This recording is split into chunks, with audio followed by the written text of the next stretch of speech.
in 1905. The reason I wrote it out is that I want to show a map that's in this Bible. Now, so, you open it up, this is on page 13.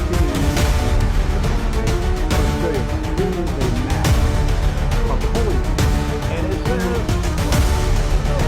Palestine. Oh, that's the Holy Land. It's still Israel.